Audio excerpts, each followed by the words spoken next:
ვაგზელებთ ჩვენი პოდკასტების სერიას და ამჯერად სტუმრად არის პირადად ჩემი მეგობარი ელენე მაცხონაშვილი, პროფესიით რეჟისორი, რომელსაც ასევე მოუწია ემიგრაციაში ყოფნა. 14 საათიანი სამუშაო დღე მქონდა და არსად არ არსებობდა სკამი. 1400 ტომარა და მეწარმოებინა დღის მანძილზე, როცა მიდიხარ ცოტათი უვადოა ის ყველაფერი. მე 30 წელი აქ ვარო და ეს ამ ფეხსაცმელი ჩამოვედიო და არ გამიცდა, იმიტომ რომ არასდროს არ გავდივარ, ანუ ის ბებიესთან და ბაბუასთან რომელსაც უვლის. შეიძლება თქვა რომ ეს იყო ის უნიკალური გრძნობა, რომელიც განიცადე, მე გქონია კიდე მსგავსი. ეს არის ისევ და ისევ ჩვენ ქვეყანაში შექმნილი მუდმივი გამოუვალი მდგომარეობა, რომელშიც გამოსავალს ხედავ. იმ პერიოდში, როცა ამერიკაში ვიყავი, უცებ დამასახელეს წლის საუკეთესო რეჟისორად. დგება ეტაპი, რომ შენ თანხა უნდა გადმოურიცხო შენ ოჯახს. რას ვერ გაუძელი? მუშაობდი ფაბრიკაში და მუშაობდი 14 საათი. ებრაელ ბაბუასთან ვიყავი, რომელიც იყო ალბათ სამჯერ უფრო დიდი ტანით, ვიდრე მე. ამ მოცულობის ადამიანი უნდა მიგემაგრებინა საკუთარ სხეულზე და ესე გეტარებინა. და შენ ვერ გამოდექი გმირი, ანუ გაგაძლიერა თუ დაგასუსტა ამ გამოცდილება? მე ვერ გაუწელი და მე ვთვლი, რომ ემიგრაციაში ყოფი ქალები სუსტად აკეთებენ იმას, რაც მათ არ შეუძლიათ სინამდვილეში. მახსოვს გადაწყვეტილების მიღება როგორი რთული იყო. რამ განაპირობა და თუ შეგიძლია რომ აი მოკლედ შენ გამოცდილებაზე მოგვიყვე და გზადაგზა მეც კიდევ ჩაგეკითხები. როგორც ხდება ხოლმე, რაღაც რადიკალურ და ცუდ ცვლილებებს მივყავართ კონკრეტულ გადაწყვეტილებამდე. რთული პერიოდი, რთული წელი იყო. დავკარგე სამსახური, დავქრივდი იმ წელს და დამრჩა 3 მცირეწლოვანი ბავშვი. შესაბამისად ის რესურსი მქონდა, რომ შემეძლო ბავშვები დედასთან დამეტოვებინა, ამიტომ სამწუხაროდ ბევრი არ მიფიქრია და წავედი ამერიკაში.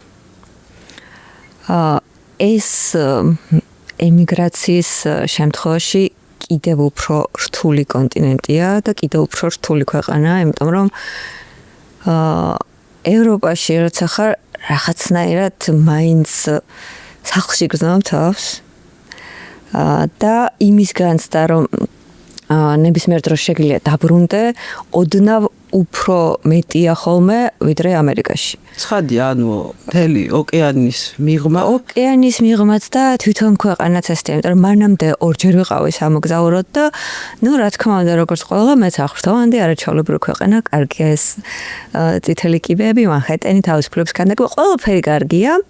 მაგრამ როცა უკვე აღარ ხარ ტურისტი, როცა აღარ ხარ ტურისტი, ეს არის ალბათ მე ვამბობდი ხოლმე, რომ ისევ მონათფლობელი ქვეყანაა თქო. მიუხედავად იმისა, რომ ჩემინები წავედი, მე რამოდენიმე სამსახურში დაახლოებით 3 დღის მერე აღმოაჩინე ერთგან, რომ 14 საათიანი სამუშაო დღე მქონდა და არსად არ არსებობდა სკამი. ანუ 3 დღის მერე მივხვდი, რომ ძალიანაც რომ მოგინდეს, შენ არ გაქვს იმის საშუალება, რომ სათხად ჩამოჭდე. და მიუხედავად იმისა, რომ დიდი ხანი საბედნიეროდ ალბათ უფრო არ ყოფილვარ ამერიკაში, რამოდენიმე თვე დავყავი სულ და მე ამას სიამაყით არ ვამბობ, იმიტომ რომ იქ არიან ადამიანები, ვინც უფრო მეც გაუძლო, რასაც მე ალბათ ვერ გაუძელი და არ გაუძელი და დავბრუნდი რაღაც პერიოდის მერე, მაგრამ ხო, ალბათ ჩემი აზრით ეს ყველაზე რთული ქვეყანაა, როცა მიდიხარ ემიგრაციაში და ის არასასიამოვნო თავგადასავლები მე ესე ვფუთავ, რაც დამიგროვდა იმ თვეების მანძილზე, იმდენი იყო ემოციურადაც და ინფორმაციის თვალსაზრისითაც რომ ერთ დღეს უკვე დაბრუნებულზე მე შევძელი ეს წიგნად დამეწერა. იმიტომ რომ იყო ემოციები, რომელიც ალბათ არ გადაიხარშა, ალბათ დარჩა და დაილევა. აი ეს მინდოდა ზუსტად მეკითხა, ეს ბლოკნოტი მგონი ყველა მაქვს, იმიტომ რომ კი ჩამოვწერე რაღაცები, მაგრამ არ გამოდის. თუმცა აი ის რაც ჩამოვწერე და რაღაცები მოვინიშნე, უნდა გკითხო, ანუ სპეციალისტები და მკვლევრები ეძახიან ზრუნვის ჯაჭვს, როცა ახსენე ზუსტად ეს იქ მონათმფლობელობა, ანუ ზრუნვის ჯაჭვი, რომელიც ქალებს ემართებათ, ანუ ის მზრუნველობა, რომელიც დაიწყო საკუთარ სამშობლოში, საკუთარ ოჯახში, შვილებზე, მერე გრძელდება უცხო ადამიანებზე და მერე სახლში, სამშობლოში რჩება ზრუნვის დეფიციტი. თუ გიფიქრი ამაზე და რა ტიპის სამუშაო შესრულება გიწევდა ამერიკაში? იყავი თუ არა ზრუნვის ჯაჭვში? ზრუნვის ჯაჭვში ხო, ალბათ ხარ კი, მაგრამ თვითონ დეფიციტ რაც შეეხება, იმდენი რამის დეფიციტი გაქვს ერთდროულად, ამის ჩაშლა ცოტა მიჭირს. ოღონდ ყველაზე მთავარი ალბათ კი გასაგებია რომ გენატრება შვილები, თან აი მონატრებაც არიდევს, სიტყვა მონატრება არიდევს იმას, რაღაცა აი პათოლოგიური მოთხოვნილება გაქვს საკუთარ შვილებთან ურთიერთობის და მთავარი ალბათ მაინც დეფიციტი რაც ჩნდება და ჩემ შემთხვევაში ეს უკვე გაცნობიერებულ დონეზე იყო, საკუთარი თავის დეფიციტია.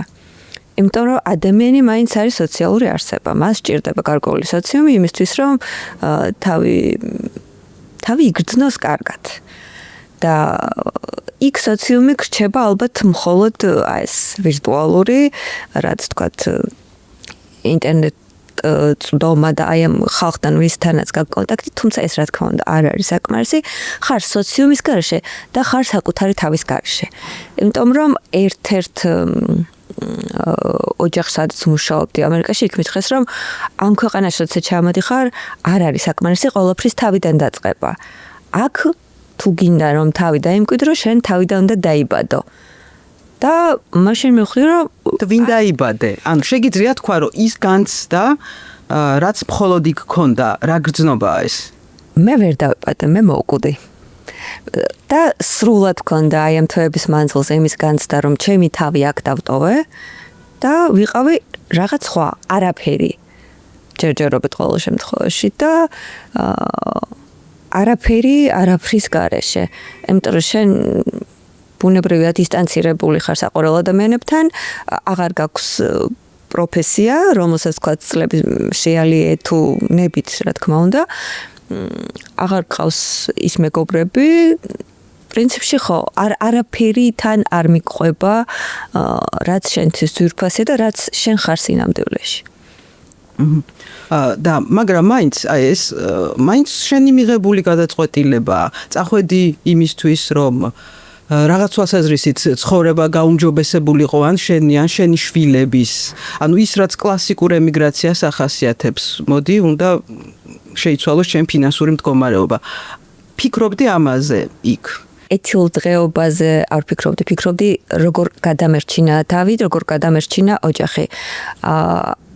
ეს იყო უპირობო ამოცანა და ამიტომაც ალბათ არ მიფიქრია და ვერ მიფიქრია ბევრი ამისთვის. და რა ფასი დაგიჯდა? მოგცა ეგ რედიც ქოდა? არა. არაფერი არ მომცა და ალბათ დღემდე ვთვლი რომ ყველაზე სწორი გადაწყვეტილება იყო უკან დაბრუნება. დაბრუნებაც არ იყო, ჩემ შემთხვევაში უფრო გამოქცევა იყო, იმიტომ რომ ერთ დღეს მახსოვს სახლის დაალაგებაზე ვმუშაობდი და უკანა გზაზე იმ თანხით რაც გადამიხადეს უყიდე ყველაზე პატარას რაღაც კაბა.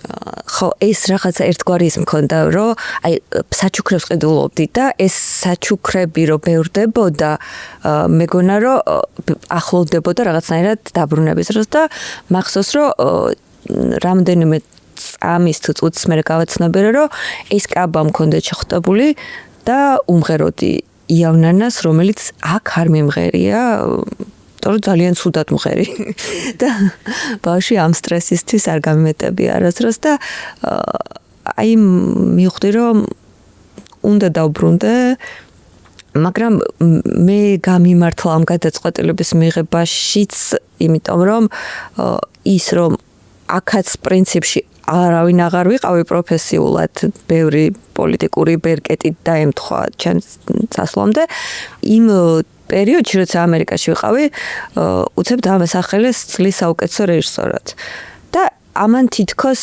რაღაცნაირად მომცა ის ბიძგი რომ მეყიდა უკანა გზის ბილეთი და წამოსულიყავი სახლში. კონტაქტის დროს, როცა ბავშვებთან ალბათ გქონდა კონტაქტი. მცირე დოზით, იმიტომ რომ ეს უფრო მტკივნეულია ხოლმე და ვერანაირ დეფიციტს ვერ გივსებს, ალბათ უფრო გეღრმავებს. ჩემ შემთხვევაში, ყოველ შემთხვევაში ასე იყო. აი ეს სატელეფონო კომუნიკაცია, ვიდეოზარი და ის ყველაფერი, რასაც იქიდან იღებ, იგივე მოხდია და გიძლიერებს შენ მონატრებას, იმიტომ რომ ხვდები, რომ იმათაც ისევე სჭირდები, როგორც შენ. ანუ გამოდის რაღაცნაირად თავს იცავდი ამისგან, რომ არ ეკონტაქტებოდი?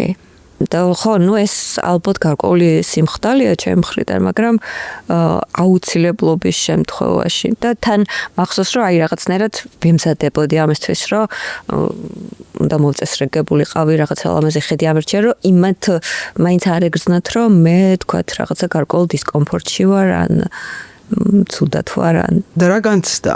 ანუ ბრაზი რაღაც აი აქ დარჩენილების მიმართ აქ დარჩენილების მიმართ ახლა ჩემ შემთხვევაში სამ არასრულწლოვანზე ვლაპარაკობ, ვერ ვბრაზობდი რა თქმა უნდა. არა, თუნდაც შენი ქვეყნის მიმართ, როცა რაღაც ქვეყნის მიმართ დიდხანს ვატარებ ბრაზი და მე მივხვდი რომ ეს ბრაზი არ არის შემთხვევითობა, იმიტომ რომ განსაკუთრებით ჩვენი თაობა არ დავიბადეთ არც ბელგიაში, არც დანიაში, არც რომელიმე ნორმალურ ქვეყანაში.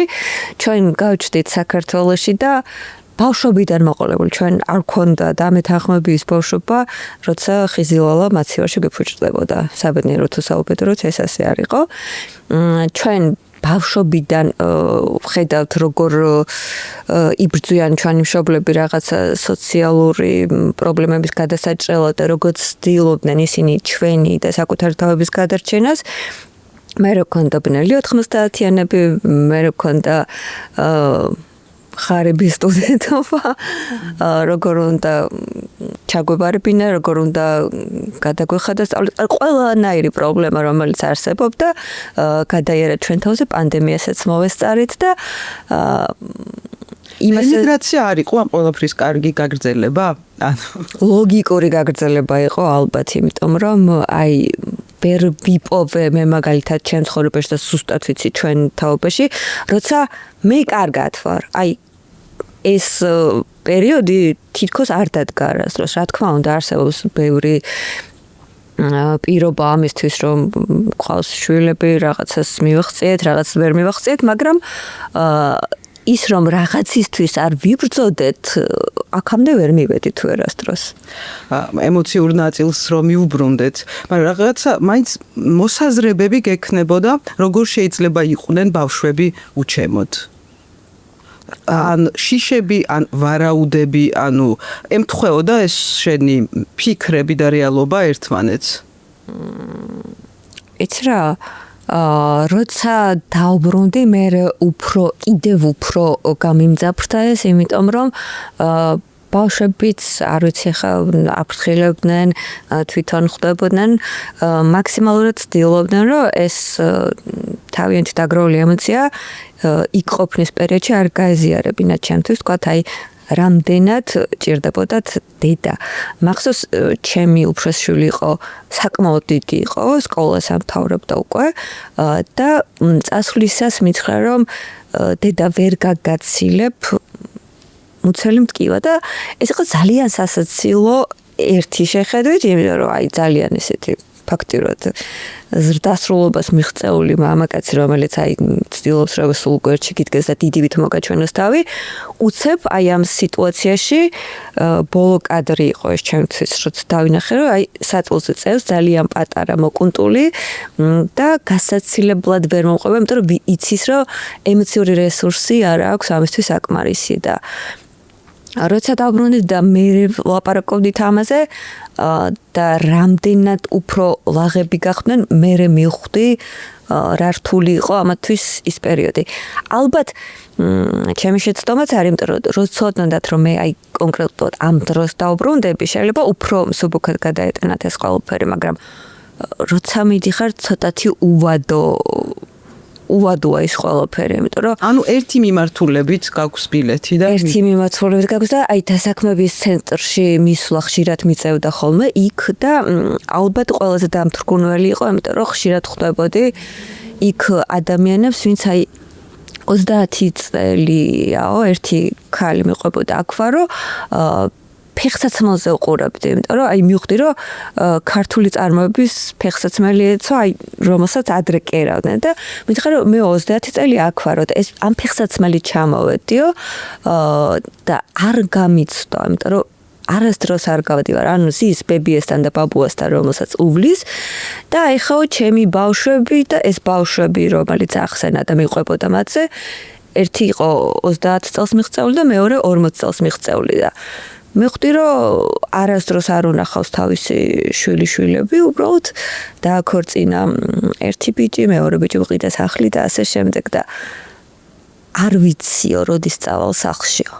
ოღონდ ლაპარაკე მაქვს აი საკმაოდ ხანდაზმულ ქალბატონზე, რომელსაც არ ქონდა უკანა ბილეთი. შენ ქონდა სულ იმედი, ხო? ალბათ. ანუ აი რა გაიმედებს იქ გარდა უკან დაბრუნდა სასწაული და ჩემ შემთხვევაში ეს მართლა სასწაული იყო, რამაც მე შემაძლებინა უკან დაბრუნება, იმიტომ რომ აი ეს რაც ვახსენე, რომ წარდგენილი ხარ რაღაცა პრემიაზე, ეს ნიშნავს, რომ შენ ქვეყანაში რაღაც გარკვეულ ტიპის საჭიროებას წარმოადგენ, თუნდაც როგორც შენი დარგის პროფესიონალი რაღაცა და ეს ხავსია სინამდვილეში, რა თქმა უნდა, არც ფინანსურ მდგრადობას, არაფერს მსგავს არ გთავაზობს, მაგრამ ესეთი ხავსი და ესეთი სასწაული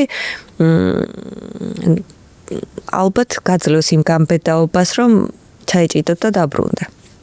ხო, ალბათ ეს პიროვნული განვლების შეგრძნება ალბათ წარმოუდგენელია და ალბათ იქ გემართება ზუსტად. ანუ აი ეს შეიძლება თქვა რომ ეს იყო ის უნიკალური გრძნობა, რომელიც განიცადე, მე გქონია კიდე მსგავსი გამოცდილება. ალბათ არა, თუმცა სამწუხაროდ აინახე 7 წელი გავიდა ალბათ მას შემდეგ, მაგრამ ამ 7 წლის მანძილზე მუდმივად დგება ჩემ ცხოვრებაში ის ეტაპი, როცა ისევ იძულებული ვარ ვიფიქრო ემიგრაციაზე. ეს არის ყველაზე ცუდი ფიქრი ალბათ და ყველაზე გამოუვალი მდგომარეობის ერთადერთი გამოსავალი. არაფერი არ შეიცვალა, მით უმეტეს აი ბოლო პერიოდში უკეთესობისკენ. ვერაფრით ვეღარ პოულობ ჩემს ადგილს, ჩემ პროფესიაში. ვერ პოულობ კი არა, არც მაძლევენ ამის საშუალებას, მაგრამ ისევ დავკარგე რაღაცა წილი ჩემი თავის და როგორც კი თან არ გაძლევენ, რა თქმა უნდა, მუშაობის საშუალებას, მაგრამ როგორც კი ჩდება მუშაობის საშუალება, ეს რაღაცა გარკვეულ კომპრომისის სანაცვლოდ ხდება, რაც ჩვენს თავარ ღირებულებებს და პრინციპებს გთხოვს, რა თქმა უნდა, საპირწონედ და ხო, აი დღეისაც გუშინწინაც მე ისევ მიფიქრია ემიგრაციაზე და ეს ყველაზე ისეთი რაც იყო შარშან ნოემბერში როცა დაიწყო რაღაც გარკვეული ტიპის არეულობა ქვეყანაში, მე დავხიე ამერიკის ვიზა. იმიტომ რომ მივხვდი, რომ სადაც არ უნდა წავიდე, არის ის. ამერიკას არაფერს არ ვერჩი, ზალსახად უბრალოდ კიდე ერთხელ ვამბობ, რომ როცა მიდიხარ ემიგრანტად, კლიმატიც კი გერჩის უკვე იქ. ყველა ქალი გმირია, ვინც იმიგრაციაში არის მარტო და არის მოწყვეტილი პირველ რიგში საკუთარ თავს და მე ალბათ ოჯახს. და შენ ვერ გამოდექი გმირი, ანუ გაგაძლიერა თუ დაგასუსტა ამ გამოცდილება? რაღაცა დოზით გამაძლიერა და რაღაცა დოზით დამასუსტა, იმიტომ რომ მე ვერ გაუწელი. მე ამას ვაღიარებ ხოლმე, იმიტომ რომ ყველა ის ქალი, რომელიც წლებია იქ არის, მგონია ბევრად უფრო ძლიერი და ძლიერი მგონია იმიტომ რომ ეს არჩევანი არ არის. აი წარმოუდგენელია, რომ არჩევანი არავის არჩევანი არ შეიძლება იყოს ეს. ეს არის ისევ და ისევ ჩვენ ქვეყანაში შექმნილი მუდმივი გამოუვალი მდგომარეობა, რომელშიც გამოსავალს ხედავ. არავის არ ირჩევს ამას. კი, მესმის არეალისტები თქვათ რაღაცა მოიგეს ბრძანება არათი უნდათ რომ ოჯახთან ერთად გადასახლე. მეც ვყავდა მეგობარი და დღემდე ცხოვრობს ამერიკაში და უბედნიერესია, იმიტომ რომ ყოველთვის იქ უნდოდა ცხოვრება. ის არჩევანია, მაგრამ როცა მიდიხარ, იმიტომ რომ ოჯახი გადაარჩინო, ეს არჩევანი არ არის და რა თქმა უნდა არის ძალიან ძლიერი ნების და ყოფის ადამიანები. შეგიძლია დააკონკრეტო, რას ვერ გაუძელი?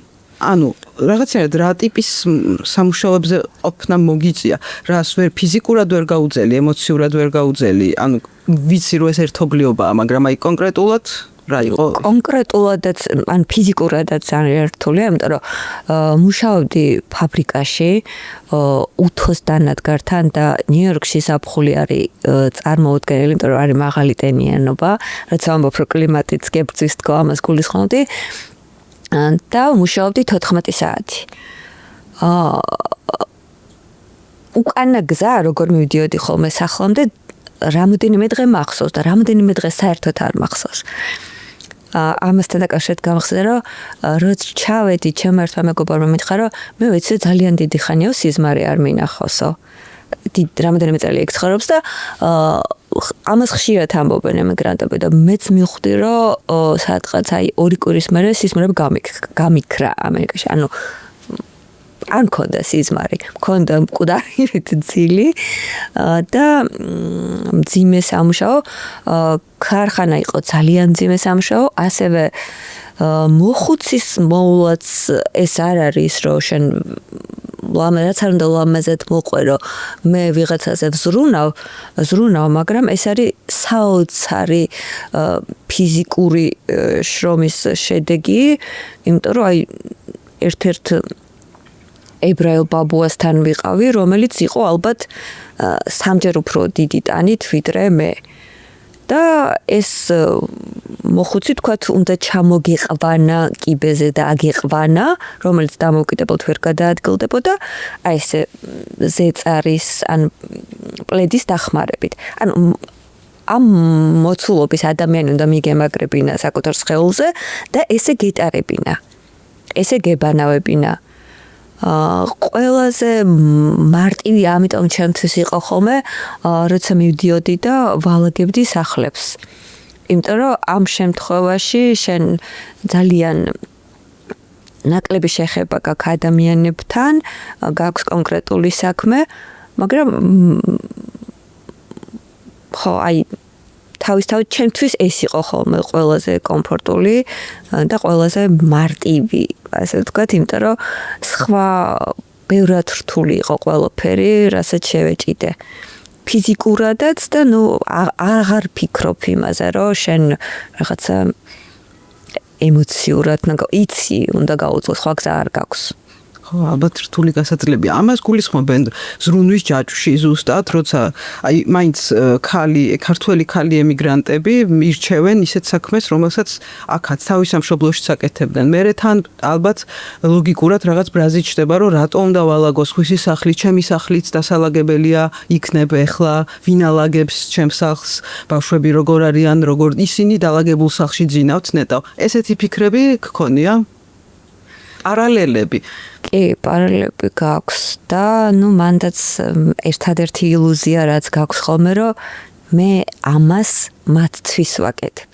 აი ეს არის მთავარი ილუზია, რაც გაძლებინებს და ერთადერთი სასიამოვნო მომენტი, რაც არის ხოლმე იქაურ ცხოვრებაში, როცა დგება ეტაპი, რომ შენ თანხავ და გადმოურიცხო შენ ოჯახს. მე ვამბობ ხოლმე, რომ ეგ არის ალბათ ის საპირწონე იმ ყველაფრის, რასაც იტან და ითმენ. სრული ამ სიტყვის გაგებით, იმიტომ რომ შენ ხვდები მაგალითად, რომ კი 14 საათი იდექი ფეხზე, მაგრამ აი ამ 14 საათში შენ მოახერხე, რომ მთელი თვის კომუნალურები გადაუხადე ოჯახს. და ალბათ ისევ და ისევ პრობლემა იმაშია, რომ ეს არ მთავრდება.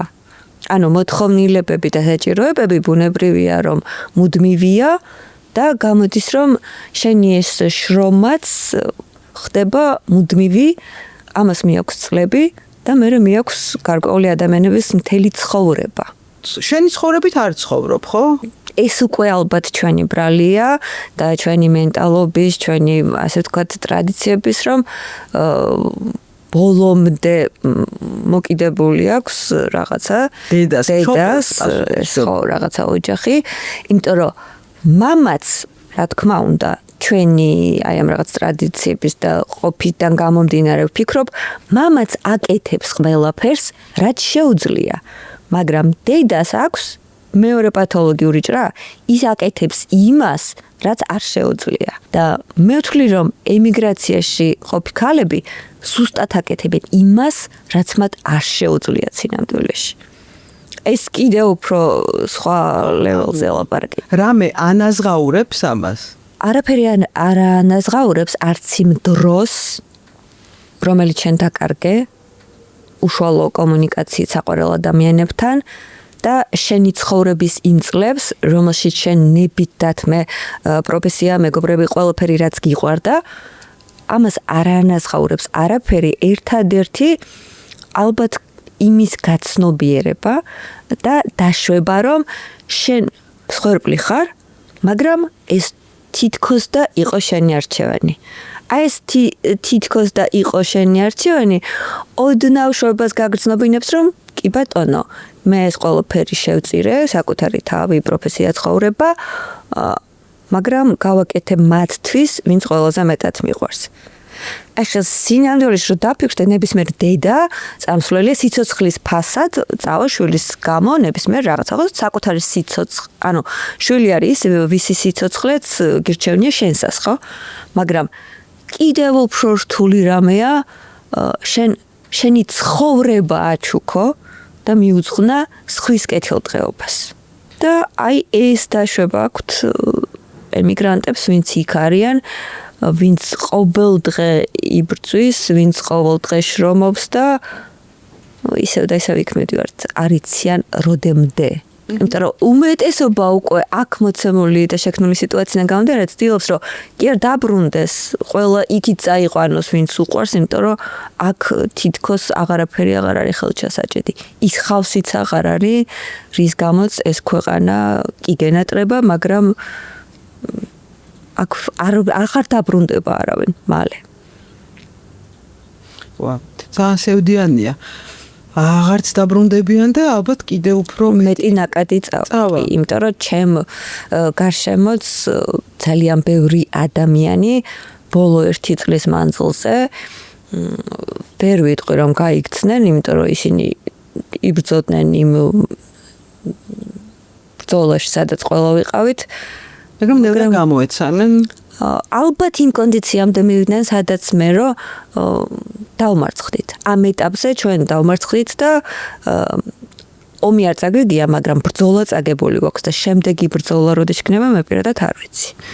თან მანამდე უნდა გადარჩე. მანამდე უნდა გადარჩე. მარტო გადარჩე, შენ თვითონ მარტო გადარჩე, ეს ალბათ კიდევ ადვილია, იმიტომ რომ ამას შეგიძლია რაღაცნაირად თავგადასავლის ფორმატში გადაიყვანა, რომ აი მე წავალ, ვიმოგზაურებ რაღაცას, როგორ ერთი ადამიანი გადავრჩე, კიდევ უფრო ადვილია, მაგრამ როცა შენ პასუხისმგებელი ხარ სხვებზე, ეს უკვე მოვალეობაა. რო დაბრუნდი, რა დაინახე? ანუ არ იყო ეს რაღაცა რაც ძალიან კონტრასტული ალბათ ხო რაშიც იყავი და მე რაშიც დაბრუნდი და არინანე რაღაცნაირად თუ პირიქით არა დაბრუნება არის რაც არასდროს არ მინანია არა ინანე წასვლა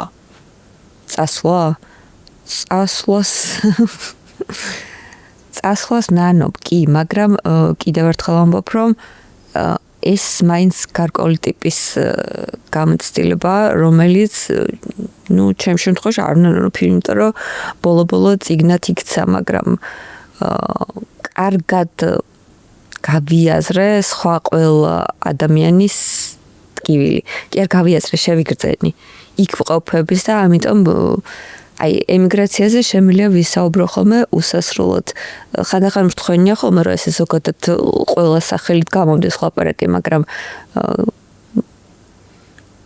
შეგრძნებების დონეზე შემიძლია მაინც თქვა რომ გიცი რას გრძნობენ რანაირად რას ტკივად კი არა ამაზე აღარ არის ლაპარაკი რანაირად ტკივად ეს რანაირად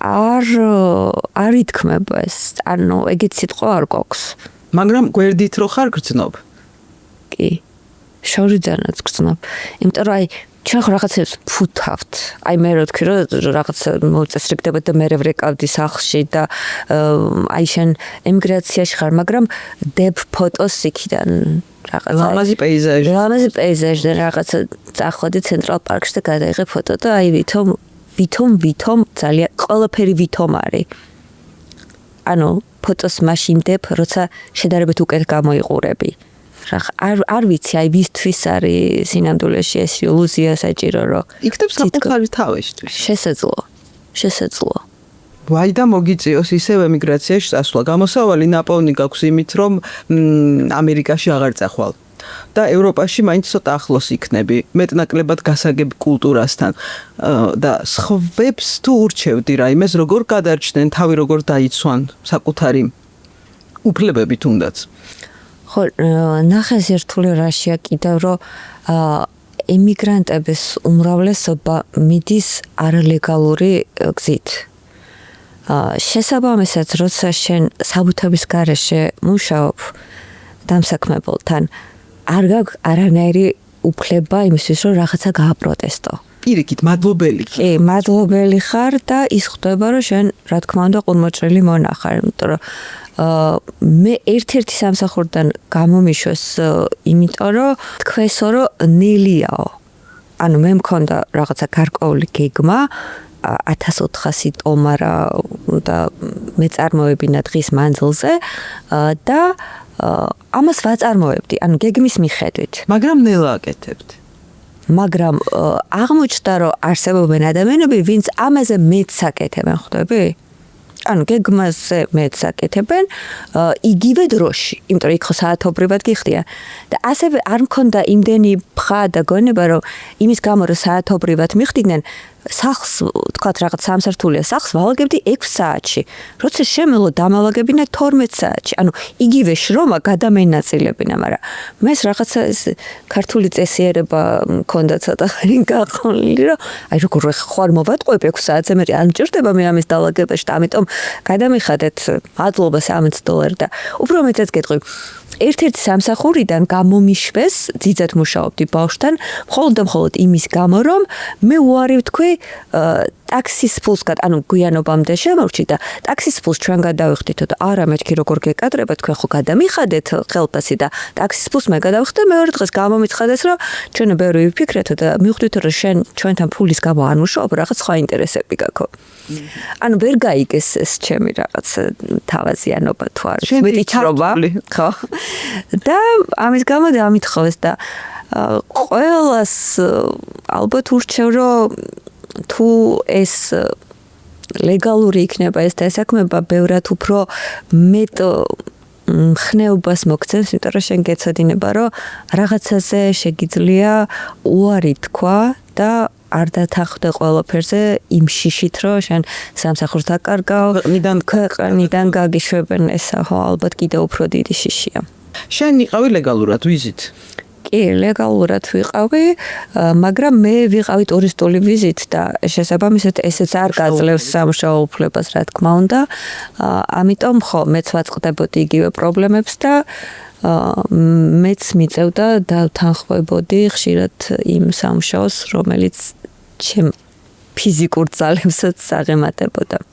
იმიტომ რომ ამერიკაში მართლა ესე გარდა იმისა, რომ აქ ოჯახი უნდა არჩინო, იქ ვერ გადარჩები. თუ მუდმივად არ მუშაობ, უბრალოდ ვერ გადარჩები. რა დაგხვდა და რა იყო იქ იმ შენ შვილების თვალებში? ალბათ ეს დაბრუნება იყო ყველაზე კარგი, არა? ეს იყო, ხო, ეს იყო ყველაზე კარგი შეგრძნება, იმიტომ რომ მე რაც თქვი დასაწყისში, რომ იმის შეგრძნება, მძაფრი შეგრძნება, რომ მე საკუთარი თავი აქ დავტოვე, როცა ჩამოვფრინდი და აეროპორტში ბავშვებს ჩავეხუტე, ზუსტად იმ წამსვე ძალიან მძაფრად ვიგრძენი, რომ მე იქ დამხვდა ჩემი თავიც. შენ თავსაც ჩაეხუტე? კი. იმიტომ რომ ამათთან ერთად დამხვდა ჩემი თავიც. ანუ ის რომ მე აღარ ვიყავი, ეს გრძნობა გაქრა. და ძალა ალბათ ხო ის რასაც აძლევ მე შენი აქ ყოფნით რა. შენ თავს და შენ ოჯახს. შეიძლება მატერიალურად აქაც დამხვდა, ნუ რაღაცა მუშაობდი მე ჰოსტელში, იმიტომ რომ თეატრში ფრილენსერი რასაც შოულობს, იმით ვერასდროს ხეირიანს ვერ.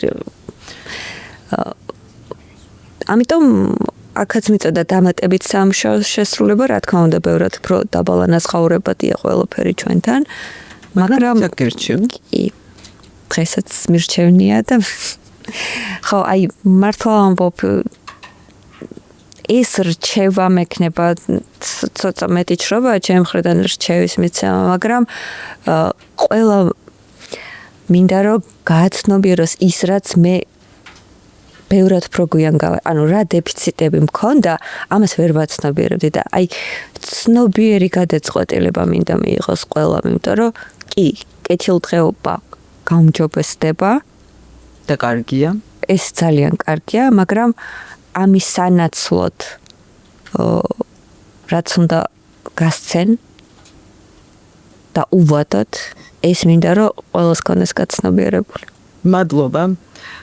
დიდი მადლობა უღმესი და რა ვიცი, რა უნდა გისურვო. იქნებ ეს შრომითი მიგრაცია აგვწდეს და ამინაირად გადავრჩეთ და ისე ვიმოგზაუროთ ამერიკაშიც და ევროპაშიც. მადლობა.